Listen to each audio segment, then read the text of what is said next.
Well, entrepreneur Nick Loeb is suing his ex-fiancée, the star of ABC's hit show Modern Family, Sofia Vergara. Why, you ask? Well, he wants to keep 2 frozen female embryos. The couple once set aside to have children, but now that the relationship is over, Vergara is refusing to preserve them. Does Loeb have a legal right to her eggs? Joining us now for this debate, it's a big one, attorneys Whitney Boan and Lisa Giovinazzo. They join me now.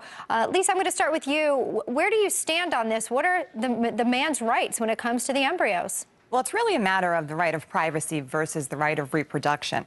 And Nick Loeb certainly has a case. I mean, it goes by a state-by-state basis. And recently, we saw in Pennsylvania, there was a very similar situation. However, in that case, the wife wanted the embryos and the husband wanted to destroy them. The wife had undergone chemotherapy, and the judge gave her the embryos and said she could use them to have more children. In the present case, you know, we're overlooking the fact that this is a couple that went the extra mile. They actually had genetic testing done on these embryos. We know that because they found out that the embryos were female. So if Mr. Loeb can show that there is a reason beyond just simply wanting to keep the embryos, anything having to do with his health, anything having to do with genetic testing, then he could very well win this case and get those embryos. Incredible. So, Whitney, where do you think this will go here? I think that the problem here is that, you know, while he wants these embryos, I mean, let's face it, she's absolutely gorgeous. We all know that.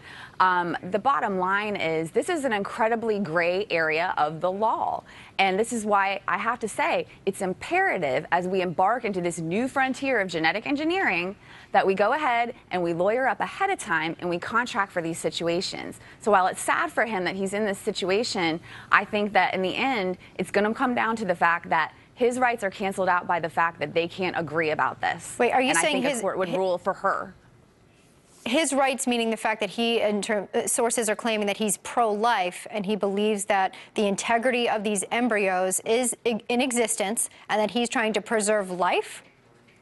Right, but I mean, I think this is a completely different scenario than if we were talking about her being pregnant with his child. You have to keep that in mind. What we're talking about is a situation where, you know, he would have the right basically to raise her children without her consent. I think any of us would not want to be in a position where our ex would be able to raise our children without our consent. But they are his children too. It's a problem. They are his children too. They're his children too. And it is distinguishable from Roe v. Wade because they did create these embryos with the specific intent to have a child, and we're not infringing on the reproductive rights of the wife. It is a new area, and in New York, they actually make you contract. We're going to have to leave it there. We thank you for this great debate. Our viewers, I'm sure, are weighing in right now. Let us know on Facebook, email, Twitter what you think about this, and we thank you both for joining us today. Thanks a lot.